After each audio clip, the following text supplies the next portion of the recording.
In March 2009, a body was discovered in a shallow grave next to a storage trailer in Boardman beside McQueenstown, Florida. The body was from a woman. When doing an autopsy, it was discovered that she died from asphyxiation. 2 suspects were quickly arrested, 2 people close to the victim that she trusted her life. This is the case of Controlling Love by Emília Carr and Joshua Fulgham.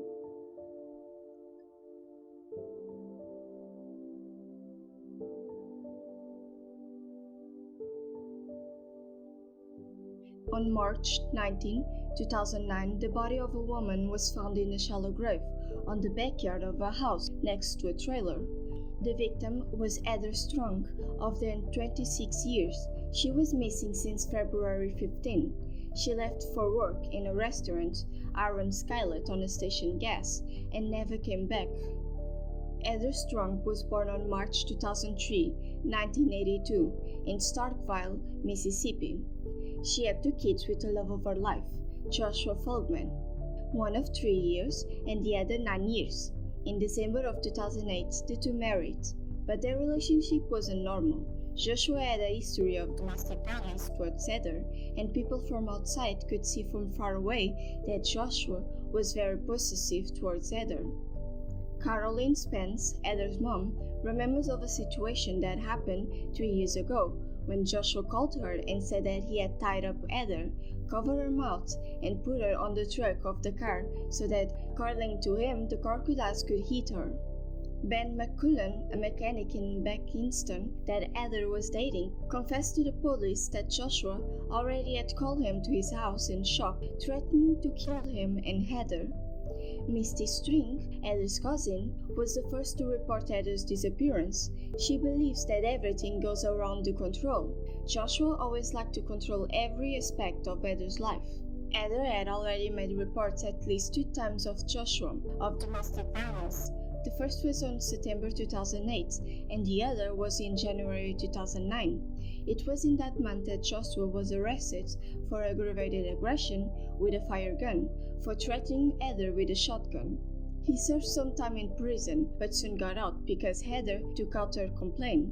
In that time, no one knows the motive for Heather to take the complaint, but soon enough was revealed. It was around that time that the 2 got separated and the legal fights for custody of their son started. With deeper investigations, it was discovered that Joshua was also with someone, Emília Lily Carr. Emília was born in August 4, 1984. She was the second of 3 sisters.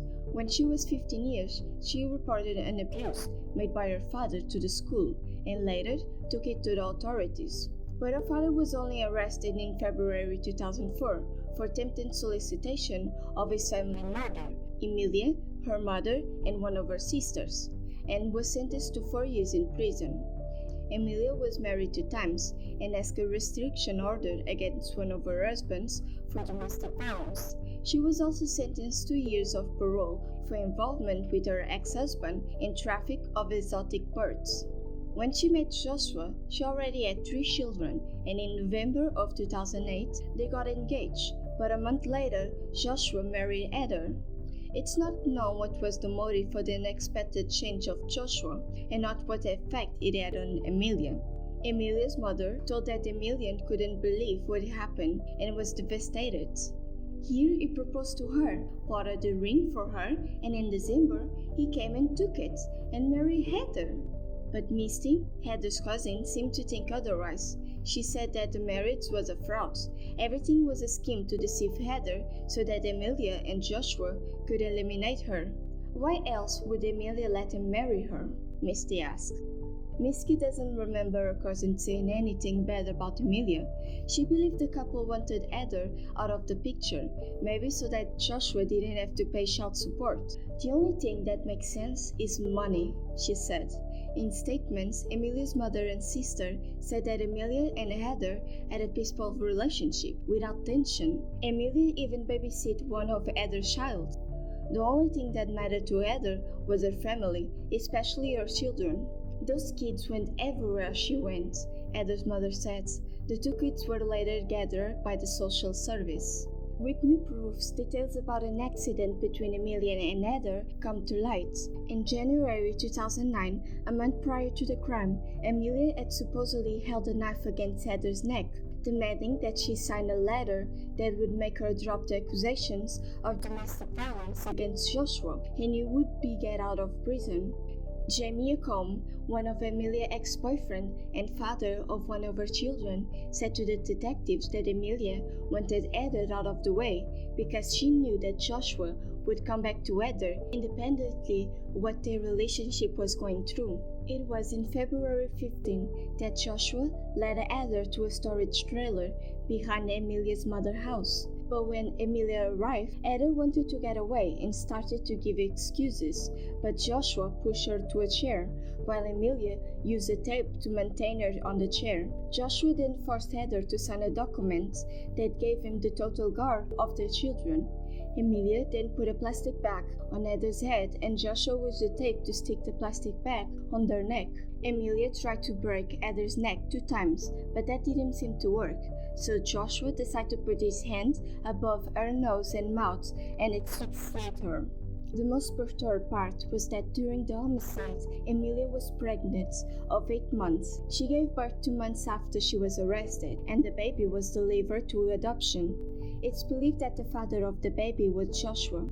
Emília Carr and Joshua Fulgham resigned their right of a quick trial about the homicide accusation in April 2009. Promoter Rock Roker immediately notified that he had the intention of applicating the death penalty because of the heinous nature of the crime. Emília and Joshua gave themselves as innocent, but in December 7, 2010, after 2 hours and a half of deliberations, the jury considered Emília guilty of first-degree murder and kidnapping. During the trial, Emília's family testified in her name, saying that she had traumatized since her childhood for sexual abuse committed by her father and grandpa. However, on December 10, the jury voted 7-5 in favor of death penalty to Emília. She was formally sentenced to death by lethal injection on February 22, 2011. 1 year later of Emília's sentencing, her accomplice Joshua Fulgham went to trial for his supposedly participation on the crime on April 2012. The prosecution detailed the horrible details of the crime. Both the prosecutors and Joshua lawyers agreed that the motives of the homicide of Heather were jealousy and betrayal. In the trial conclusion, Joshua was sentenced by murder in first degree and kidnap. Even though Emília was sentenced to death, the jury of Joshua voted 8-4 to sentence him to life in prison without parole, and the judge followed the jury recommendation. Emília was placed on the Lowell Correctional Institution of the County of Marion in February 23, 2011. She was one of the 4 women on the death row in Florida, being those 3, Tiffany Cole, Margaret Allen, and Ana Maria Cardona. But in May 19, 2017, Emília was resentenced to life in prison without parole.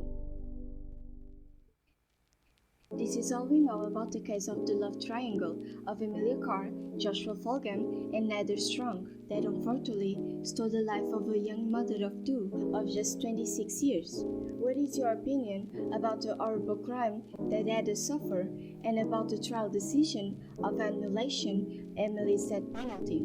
Well, that's it. Leave a like and comment other crimes that you'd like to see here. Bye!